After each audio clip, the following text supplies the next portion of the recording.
This is the Word to Stand On for Life with Pastor Ron Arbaugh. Your word is sharper than any two-edged sword, and it cuts deep into my heart. The Word to Stand On for Life is a radio ministry of Calvary Chapel in San Antonio. A live call-in show here to help you answer your questions about the Bible and how to apply the Word to your daily life. For more information on Calvary Chapel, visit our website, calvarysa.com. Get your Bible questions ready and call in now to 210-340-9585. It's The Word to Stand On for Life with Pastor Ron Arbaugh.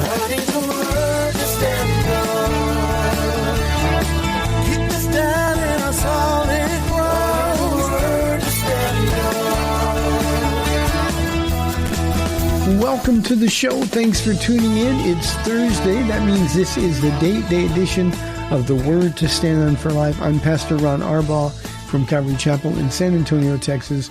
And this is, as you know, a program dedicated to taking your phone calls and answering your questions, Bible questions, stuff going on in your life questions, whatever's on your heart. All you have to do is dial 210-340-9585. If you're outside the local San Antonio area, you can call toll-free at 877-630-KSLR. That's 630-5757. You can email questions to us by emailing questions@calvarysa.com, or you can use our Calvary Chapel of San Antonio mobile app. And as always, if you are driving in your car, the safest way to call is to use the free KSLR mobile app. Hit the call now banner at the top of the screen, and you'll be connected directly to our studio producer. Paula, thanks for hanging in there with me today, being here in the show. You're very welcome. It is my pleasure, though. So I'm trying to get myself a little more organized here. And so, yes. So what's up? Well, I heard you because I wasn't here at church last night. Because the doctor told me don't drive yet. So anyway, but I heard you bragging in a godly way, sorta, because you used the word smashed when you were talking about our basketball team. Mm-hmm. We're supposed to be going out there to show Jesus. You know, all I can think right now is dun-dun-dun, dun-dun-dun. Yeah, that's what you said. ESPN, yeah. I was like, whoa, those were some, you're a man of faith, that's for sure. I wish I could show this picture that I haven't shown you yet. I meant to earlier, but this is radio. So for those of you out there in radio land, I'm so sorry, but you should see this picture. It's Timothy Mochi at the jump ball. Oh my! Do you see his feet? How far off the ground there? And then how far? Look how much taller he has super hops. It's just amazing. For this poor little school, church, whatever, our kids look pretty good. Yeah. And they do get, they want to play well, but they have proven themselves to be right representatives of Christ. A great witness for the Lord. Mm-hmm. For you in the audience, Tuesday was our very first basketball game of the year. We have a varsity basketball team, and this year, for the very first time, we have this is only the second year of our basketball varsity, mm-hmm. but this year we have a junior high or a junior varsity team. Yeah. And they played their very first game ever before the varsity game, and they won mm-hmm. with sort of a last-minute three-pointer to tie the game, and then a buzzer beater shot to win the game. So they won their first game, and then they followed the varsity team followed, and they won by a ton. Handily. They just won handily. Like 68-22 or something like that. Not smash them. Just handily would be better. So yeah. So I was really proud, and I normally try to get to those games, especially when they try not to have them on church nights, and so, but I couldn't go. And I got a Letterman's jacket, so I was gonna wear it. I didn't care if it was cold or not. I was gonna wear my Letterman's jacket. Calvary Chapel, anyway. So our year has started, and it'll go fast. It will go so fast. You know, it's you mentioned it, and the audience, I hope, can appreciate it. But you know, for a church like ours, where we do everything for free, to have a varsity team and a junior varsity team, I'm told now that the girls are formulating a team for next season, and it's just really a neat thing to see we can do that. God's provided that for them, and just. Yeah, pretty cool. I just marvel at the goodness of God. Yeah, it was cute because Jocelyn Timothy's mom was showing me some pictures, and in one of the pictures, one of our graduates who was on the varsity team last year came in with his warm-up suit on, like this is my school, and I'm here to represent. I've graduated, but I'm here to represent. You remember who I was, right? So anyway, it was cute that they had such a good time. And it, you know, over the years we've had some kids, you know, that they want to play sports, and you know, we've been not able, and so some have moved on. Yeah, sports are very expensive. Yes. Some have moved on, but I have noticed that some of those kids that just had to go and play sports somewhere else went out into the world and found out that it's not all about sports.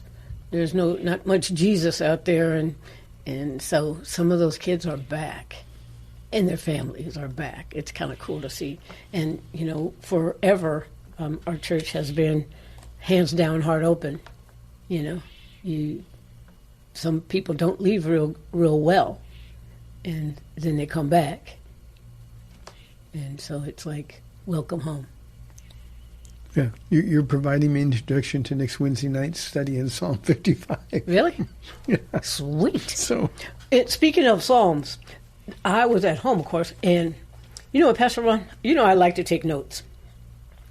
But last night, just sitting there all by myself, not worried about, for the person on my right or my left, you know this message is for you. You know how I can be sometimes. And so it was just all about, I was really taking some good notes. So let me see, where was it? I was so proud of you, other than the smashing. But you were saying that the devil always has his people in place at all times. And so we need to be on guard, you know, looking, waiting. He just prowling around, waiting for that next moment, you know. And so I was getting kind of mad because I was thinking of people who do evil seem to brag about it. And I was thinking about the people who stole the jewels and stuff from the Louvre. Not the Louvre, but the Louvre.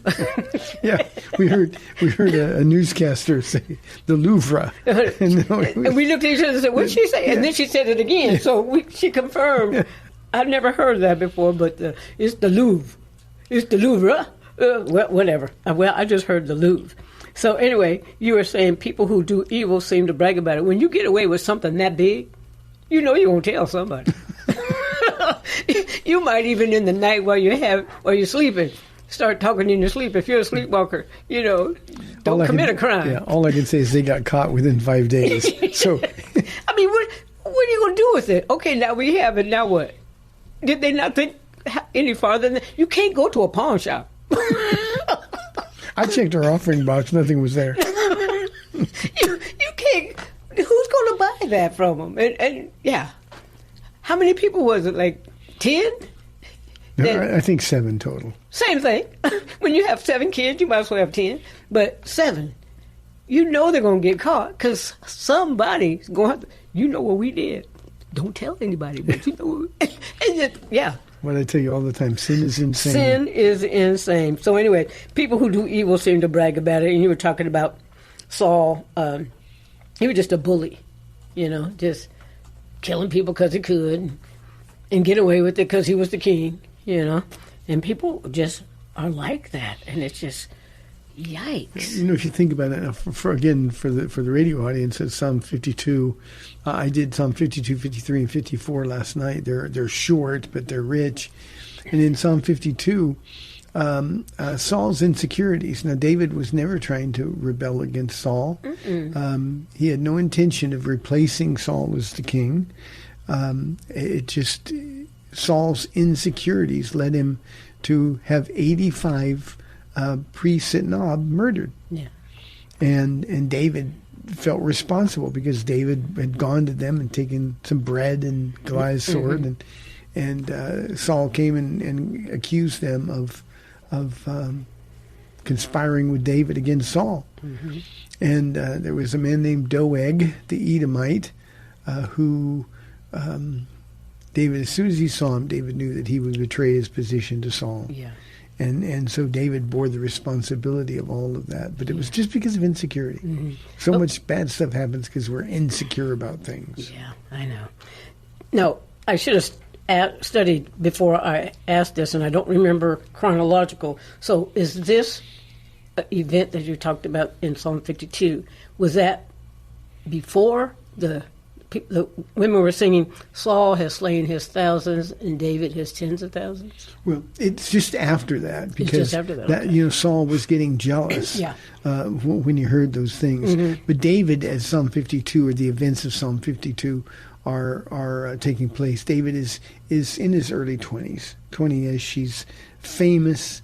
He's Jonathan's best friend, King Saul's son, and it's clear to everybody that God's hand is on this young man, and that's when Saul's insecurities start to flare. Yeah, okay. But people who live like Saul never have a life of peace. Yeah. Never have a life of peace. They might have everything that we all might want, a big house, fancy car, even though he didn't have a car. But he had everything at his fingertips. I'm thinking he probably never even ate leftovers. He had new and fresh stuff every single day. But at the same time, there's some people who just really love evil. They go to bed planning, their evil for the next day or the next year or whatever. Nobody starts that way. Saul started really, really good. And nobody starts thinking, well, I'm going to do this little thing, or I'm going to be jealous, or I'm going to be insecure, and it's going to lead to these terrible things. But it just happens. And that's how powerful the devil is. Peter describes the devil as like a roaring lion prowling around, seeking the opportunity to devour. And literally that says that the devil is always looking for the exact moment when he can destroy you. And we're not aware of it. He's more clever than we are. And we just get to the place where we find ourselves at some point, and Saul got there when he ended up at the Witch of Endor. He got there. How did I get this far? I mean, how did I get from here over to here? Well, that's what sin does. Sin takes you farther than you ever imagined, and it takes you there more quickly than you thought possible. And you wonder, where was I? What am I thinking? And the issue is we stop thinking when we are giving into sin. And he ended up killing God's priests. Their blood was on his hands. And I think just as bad, he tried to get his own soldiers to do the murder for him. And they wouldn't do it. They knew that was a line they couldn't cross. And so Doeg, the Edomite, Saul said, you do this, and he's the one. And so Saul found himself, obligated to Doeg, of all people, and boasting of what he's done. It's like, this is what happens to people that rebel against me. And David's psalm in Psalm 52 was about that kind of evil. And when you said, and I said it last night, but when you said people who live with those kind of insecurities and people who live in sin, thinking that they might be able to get away with it, there's never a moment of peace. I described in my own lifetime before I got saved. Every day I woke up thinking this could be the day that all this stuff gets found out. This could be the day when my life completely changes. And when I'd get to the job or to some meeting and nobody found out yet, it was like, okay, I'm okay today. But there's never a moment's peace. You've lived with me. I have nightmares. And there's never any peace. You're always looking over your shoulder. You're always suspicious of others because your life, if you're doing it, you think, well, everybody's going to try to do it to you. Yeah. And that describes where King Saul's life went unnecessarily. Yeah. That's the real tragedy. None of that was necessary. Yeah. You know, in on the Monday night women's study, we're in Mark, and right now, you know, it's Judas has betrayed the Lord, and the other disciples were, "Is it I?" You know, when they were asking the question, "One of you will betray me," and they all, "Is it I? Is it I?" That's what we're going through in Mark right now, because we're all like, "It could be me," you know. Lord, keep me close, but I don't know, you know, is it I? And I don't know if I should stay in that place of fearfulness or just an awareness that my flesh is weak, and so the just be with Jesus thing is really coming to forefront. But it's like, you know, I think I need to keep that healthy fear. What do you think about that? Well, I think, Paul, we need to be aware that in our flesh is nothing good. And if we give in to the flesh, that we're still capable. It doesn't matter how long we've been walking with the Lord, we're still capable of doing all the horrible things we did before. Mm. And when Jesus said, "One of you will betray me," I think there's two things that are significant about that moment. The first is that none of the other disciples suspected Judas. Mm-hmm. He was the one in charge of the money bag. They didn't know he was stealing from it. Mm-hmm. Jesus did, but they didn't know. Yeah. Mm-hmm. Judas performed miracles when Jesus sent them out 2 by 2. Imagine what it must have been like for the disciple. We don't know who it is, but the one who went out with Judas, and they cast out demons and would rejoice because, boy, look at the power of God. So nobody suspected Judas. The second significant thing is when Judas said to the Lord, "Is it I?" Because that's what they were all saying. Mm-hmm. "Lord, I'm not going to do it, am I?" Well, when Judas said, "Is it I?" what he was really saying is, "Lord, you know what I've done, don't you?" Mm. I mean, that was the day he was busted, and he knew it. And in his arrogance, he thought he was getting away with it the whole time. He'd already made the deal to betray Jesus. And so when Judas said, "Is it I?" what he's really saying, "Lord, you know it's me, don't you?" And that's when Jesus told him, "What you do quickly." Yeah. Christians. Yeah, I think a healthy fear of the Lord is a safe place to be. Yeah. I don't want to be like, who's going to squish me like a bug, but I want to have that, Lord, you know me. You know me. You know my insecurities. You know my weaknesses. You know me. Keep me close. And so, anyway, I think a healthy fear is going to be... Yeah. The Apostle Paul would later write, "Be careful when you think you stand, lest you fall." Yeah. Because we drop our guard. We think, "Oh, I'm not going to be bothered with that kind of temptation. Oh, I can handle that." And you and I, we've been in a lot of counseling sessions where people's lives have completely fallen apart. And they'll look at us and say, "Well, I thought I could handle that. It was just innocent flirting, or it was just a gateway drug. It was just, I wanted to go out and have fun and party with the guys, and I thought I could handle it." And they find themselves cascading into really, really deep waters. And, I don't know what's... dangerous place. Yeah. I don't know what... And I have it in my note somewhere where you said, maybe it was last night, I got a lot of notes. Sin percolates. You know, you said that. You actually said that word. Sin percolates. That wasn't last night, but I've said that before. It just sort of sits and simmers until it boils over. Yeah. And I hate to sound like Jesus here, but woe unto us when we let sin simmer.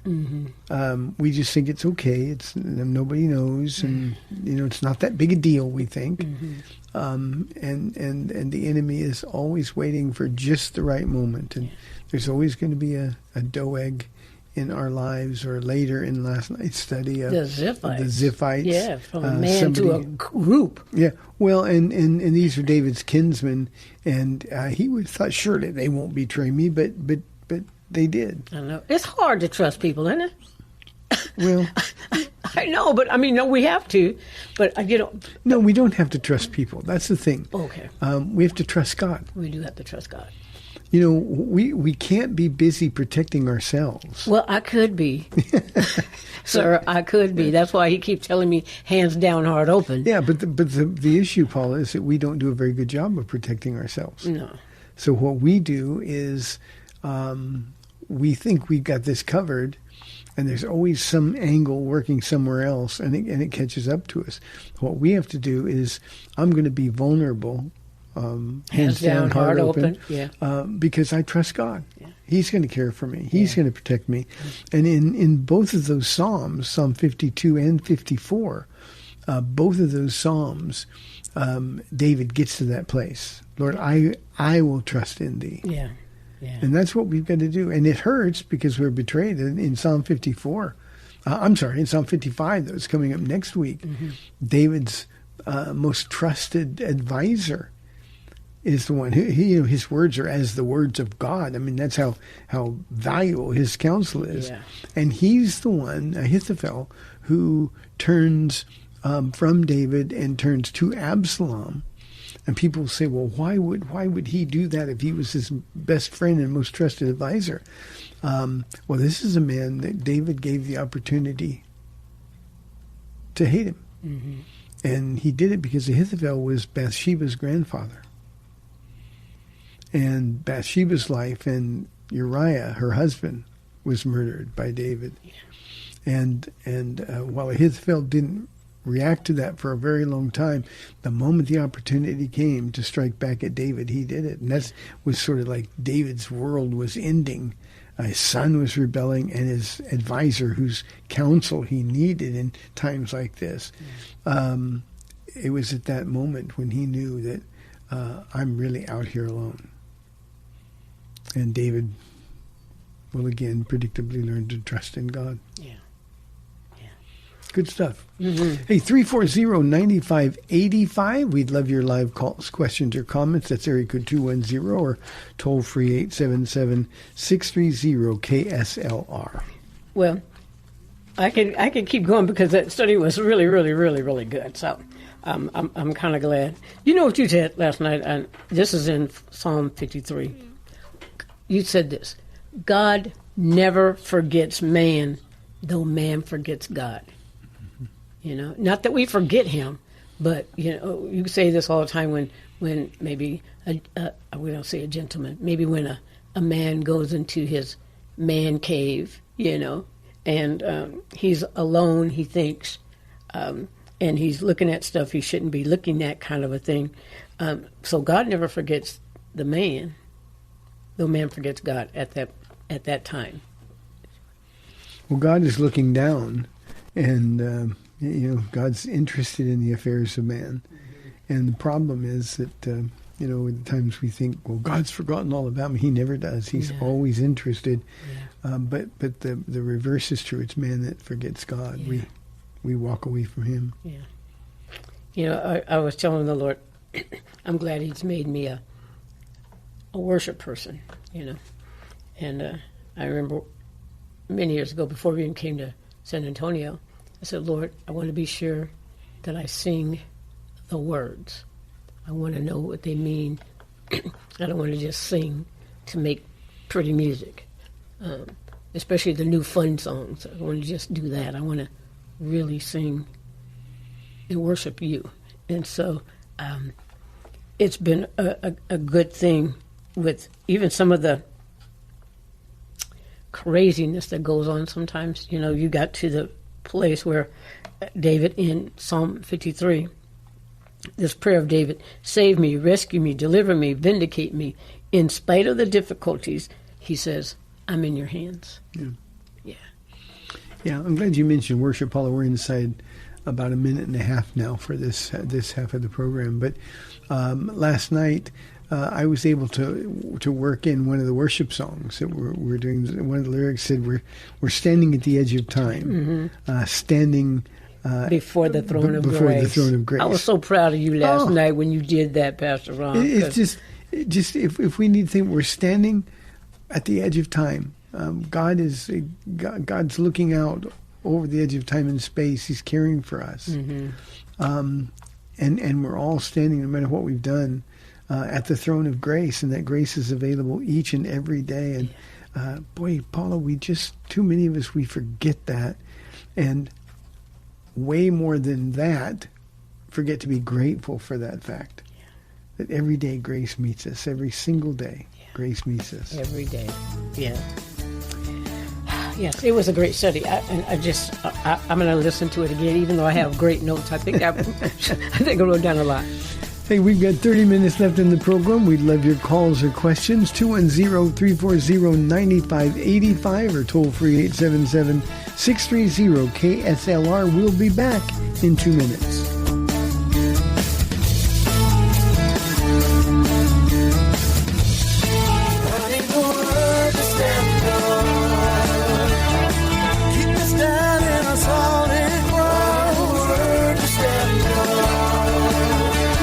Welcome back to the Word to Stand On for Life. We're taking your calls at 340-9585 or toll free 877-630-KSLR. Now, here's Pastor Ron Arbaugh. Welcome back to the second half of our Date Day edition of the program. Paula is here.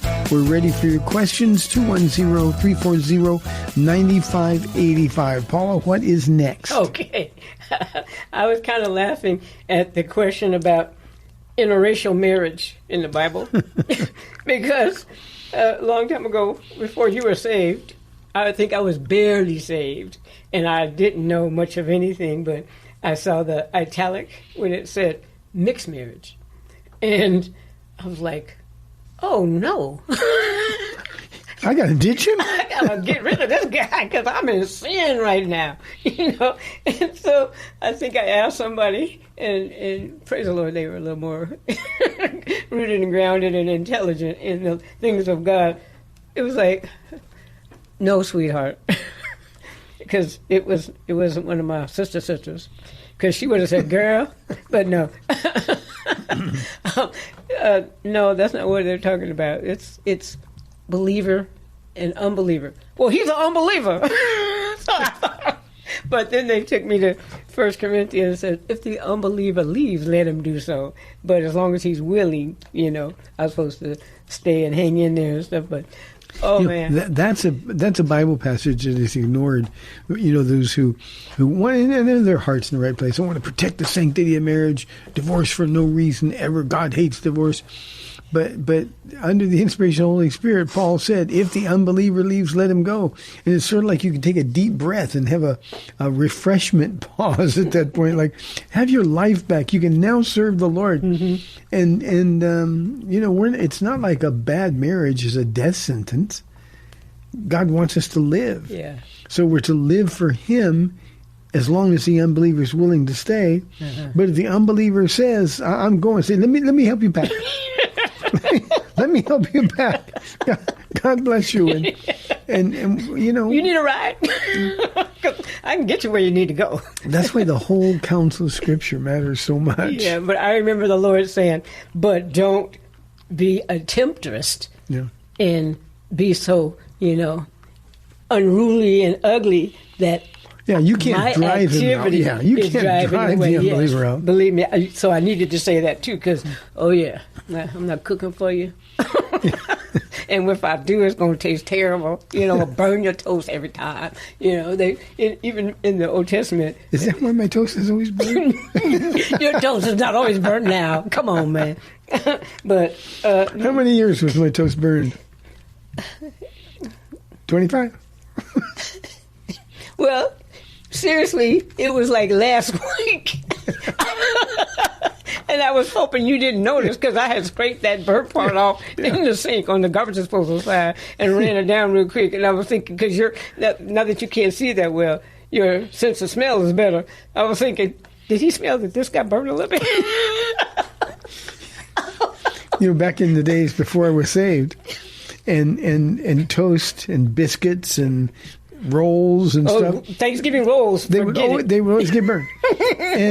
And you got to the point where you'd say, no, I know you're just lying, but you say, I like them that way. trying to justify what you did. Well, Paula, nobody else does. No, my grandma on my mama's side, she said that charcoal is good for your stomach. I believed her. Oh, my goodness. So I buy like 4 dozen rolls.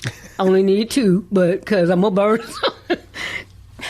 Anybody coming to my house for Thanksgiving, bring your own rolls. Wasn't it upsetting this morning? We went to a restaurant for breakfast, and they had Christmas music in the background. Oh, my goodness. But, and I said to him, please let us get at least Thanksgiving before we start this. What day is it? It's the 6th, right? Yes, November 6th. Oh, my goodness. It's barely November. and it's not even cold. We're good. Well, I'm happy about that. Yeah, I know. But come on now. Yeah, let it snow, let it snow, let it snow. It was playing. I was like, oh my goodness. Okay. Back to business. So you stayed. I was thinking, let the unbeliever leave. I was thinking, any minute now, he should be going. Huh? He's staying at work a lot, and so maybe but you still kept coming home. I'm glad now. No, don't get me wrong. I'm glad now, but back then I was thinking, ooh, if the unbeliever leaves, let me think. How good would life be? No, that's not right. I didn't want you to leave, baby, really. Okay, what's my other one that I had circled? I was kind of laughing about, too. Let me see. Oh, I wasn't laughing about this one, but I loved your answer. This person, Anonymous, said how to get rid of anger and bitterness since it's been a part of my entire life. And 2 Corinthians 5:17 is what you came to. Choose to lay it down. And, thinking about forgiveness isn't a feeling but a choice. And then I was thinking, because, Jesus has forgiven us of so much. But we think, I think, I shouldn't put that on anybody else. Sometimes I think that what other people did to me is the worst possible thing. And what I've done, even if it's not an action, but some of the thoughts that I have entertained, along with some of the actions that I did take. Remember that time out in Palm Desert, I think it was, we were at the movie and that there was a candy shop right there, mm-hmm. And all of a sudden something hit me, and it was like I could see myself holding the sledgehammer and hitting the 9-inch nails into Jesus' feet and hands. And it was like the Lord saying, I died for you, but I died for you. Your sins. One of the things that we do as humans, Paula, we say things like, well, this is the way I was raised, or this is the way I've always been. And that sort of justifies that anger or unforgiveness is okay. And as Christians, what we've got to understand is it's never okay. It's never, never, never, never okay to respond to anybody's flesh with your own flesh. If somebody mistreats you, you cannot mistreat them. Well, they did it to me first. That doesn't mean we can do it. And our sin is a sin against God. That's where David got to in Psalm 51, against thee and thee only have I sinned, O God. And we got to realize that when we're sinning, and that vision that God gave you that day was so important, because it was like you were pounding the nail in. And at that moment, you knew it was no longer okay. Mm-hmm. I couldn't hold on to unforgiveness. I couldn't hold on to anger. Mm-hmm. And I think we shared this on the show before, but we have our history was such that when I got saved, and you were happy, but you were also upset because God wasn't punishing me mm-hmm. adequately. Yeah, you wanted. I wanted Him to beat you up a little bit and say, "Look, I'm saving you," but I've been kind of mad at you for a while. So, but yeah, no, I know, I get it. Well, but that's the way we are. It's okay if somebody does that to me. It's okay for me to do it, mm-hmm. And it's never. And husbands and wives really, really struggle with this. It's never okay to blame your spouse for what you've done. It's not like they made you do it. This isn't Flip Wilson. The devil made me do mm-hmm. it. It's just never okay. There's never an excuse to be in the flesh. And if we do it, it's our sin. It's not a sin against somebody else. It's our sin, and it's a sin against God. Let's pick this up, Paula. We got Lucy hanging on line 1 from Universal City. Lucy, thanks for calling. You're on the air. Hi, Pastor Ron. Hi, Paula. Hi. Are you feeling better? Yes, I definitely am. Thank you, Lord, for helping this along, move things along, and my nose feels like I can breathe again, and I'm just I was needing to rest today, and I did, and I had time to do my Bible study for Calvary Crafters coming up on Tuesday. And it's one of my favorite chapters in the whole Bible. It's Luke chapter 15, about how the one little lamb that gets lost, and how Jesus goes and leaves the 99, and then the next one about the coin, the lady that loses the coin, and brings up all kinds of just trying to clean her house and find it, and how intent she is on finding that coin because it's so precious to her.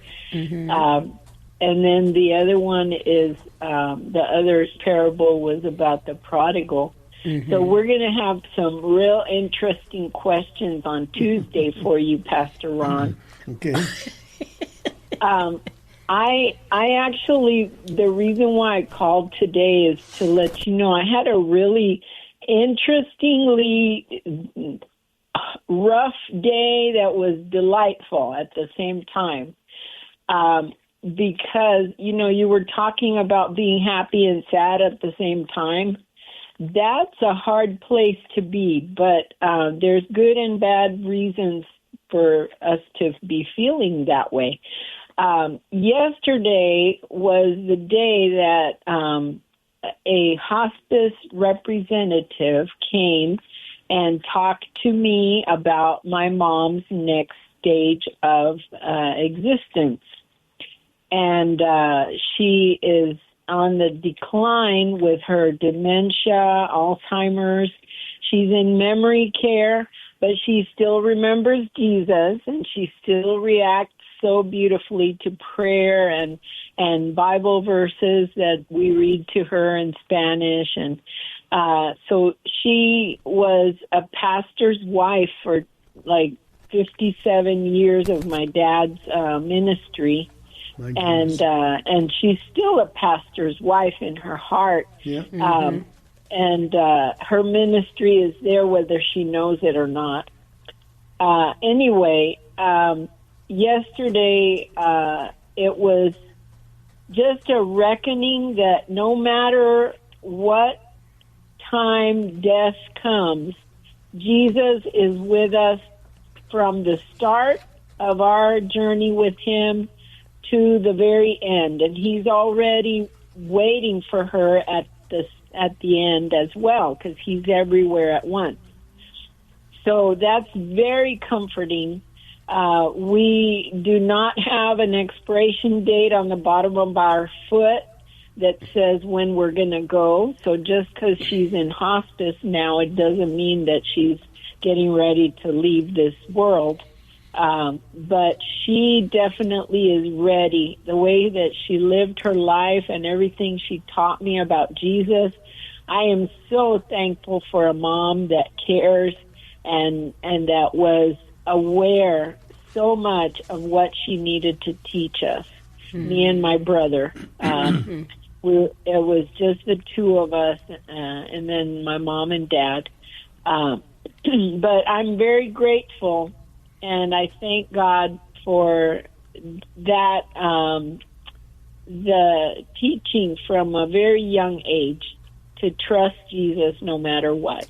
And so I just wanted to bring that up, maybe to encourage someone else that might be having one of those days where there's good and bad in the same day, and but God knows everything, and He just wants us to keep trusting Him, because He's the only one that knows the outcome, or maybe He'll show up in the clouds and pull us all with Him suddenly, like in the rapture.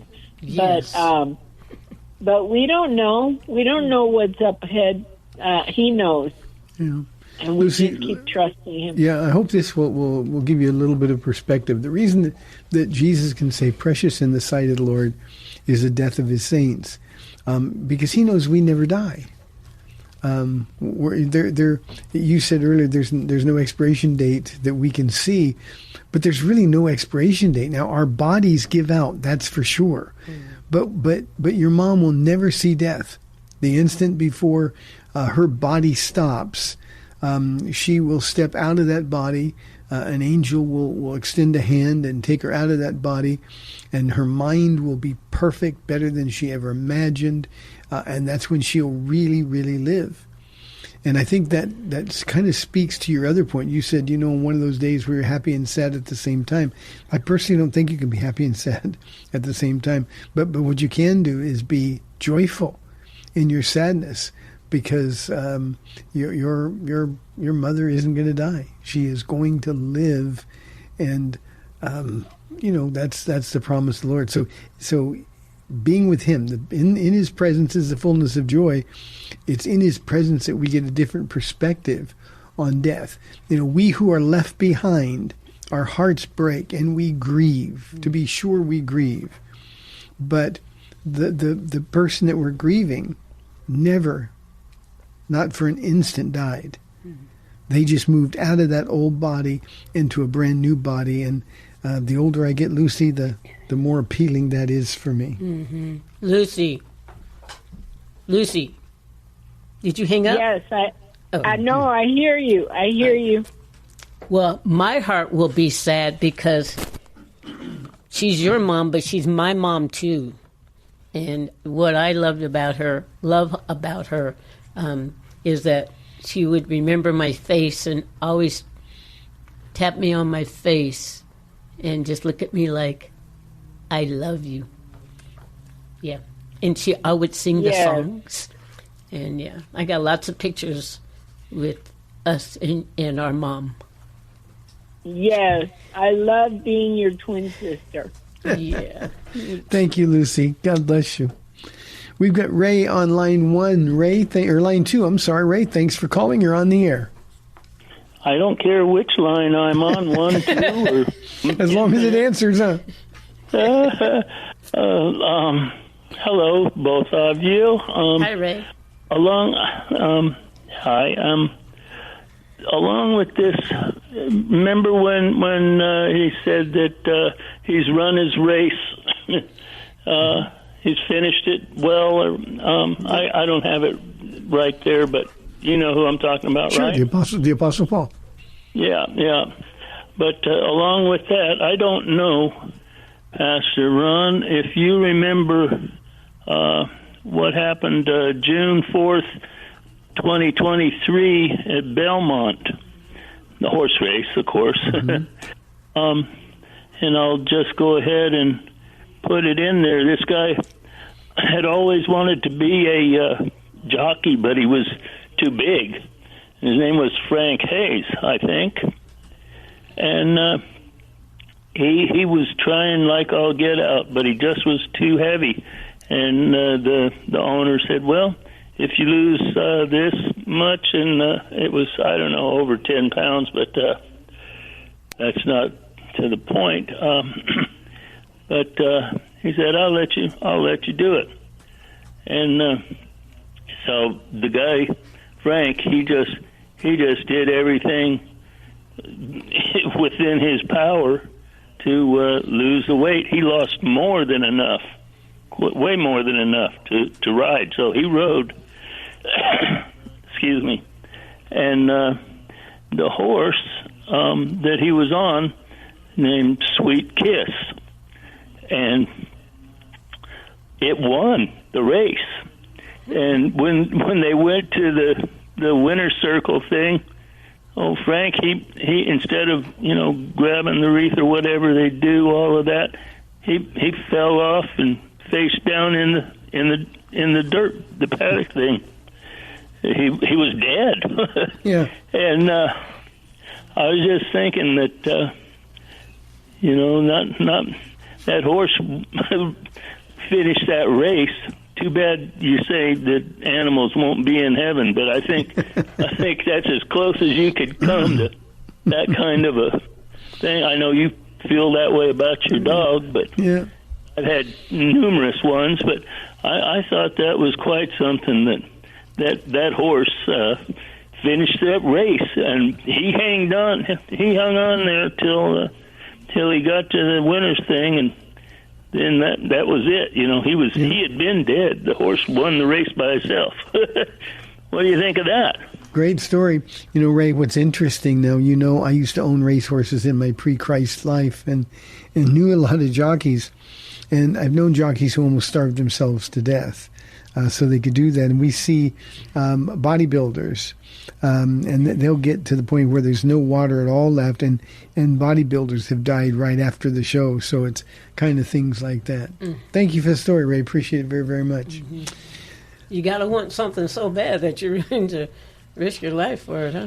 If we would only hunger and thirst after righteousness and Jesus, with that kind of desire. Paula, we are now inside 5 minutes, so what do you want to do to wrap up today? I was looking at the Romans 15 study where it says everyone has a target on them, and because the weekend is coming and people will be out of work, most people 9 to 5 Monday through Friday. Sometimes we don't have the time from our desk to share our faith. But, they should see our lives different. But anyway, what I'm saying is once you're out of your office and you're at the H-E-B or Walmart or Target, like you got a Target, we need to be looking for the people. I was kind of, what's her name? She was talking about, Patty. She says how to pray about the Islam people, the Muslims that are coming and stuff like that, and you were talking today that they're targeting San Antonio as well as many other big cities. Yeah, certainly targeting Texas. Yeah, targeting Texas. She's praying now. I'm praying now. We used to have a caller, a regular caller for the longest time, and I won't say his name because that might. No, he introduced himself every week. He did. Alan, hi, Pastor Ron, this is Alan, your Muslim friend. Yes, he sure did. And sweet guy and always polite, but very Muslim. Very Muslim. But some of them are not coming just to harm other people, but even if they are, like David, we got to trust in God and pray. Some will be saved. The world's not going to get better, but some individuals, like individual Jews, will be saved. There's going to be some individual Muslims who will be saved as well. And I'm more like not innocent. It's more ignorant, innocent of a lot of stuff that goes on in this world, because I don't want to be influenced to be hateful. At the same time, yeah, I need to know some things, but I want to know Jesus even more, and so. Everybody has a target on them. We may be targeted with hatred, but we can target other people with the love of Christ. And so I love the fact that Patty is praying, and you could hear the pain. How do I pray for this? Because so much is trying to take over the United States and bringing their hatred, some of the hatred and their ways here. This is the United States. But it's United States, and one of the things people, especially people that disagree with immigration policies, but you've got to show love and kindness to the alien, to the foreigner. That's established all the way through the Old Testament and into the New Testament, and while that is certainly true. Our nation is not a Christian nation. Our governors, our presidents, our senators are not Christians by and large.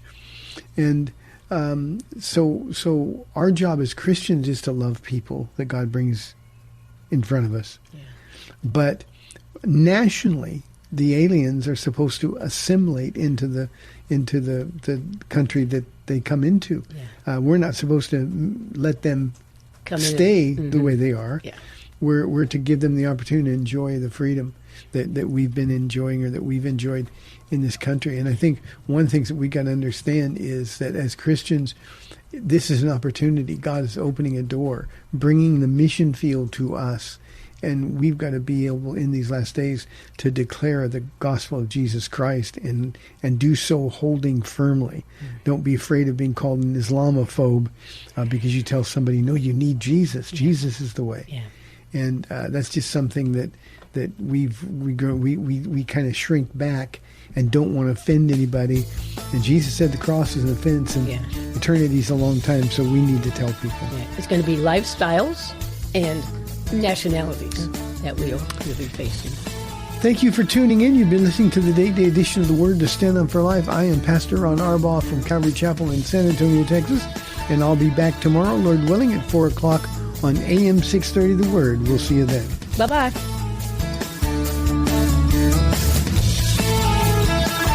Thanks for spending this time with Calvary Chapel's The Word to Stand On for Life with Pastor Ron Arbaugh. The Word to Stand On for Life is on every weekday afternoon at 4, and Pastor Ron invites you to find out more about Calvary Chapel at calvarysa.com. The Word to Stand On for Life was sponsored by Calvary Chapel of San Antonio.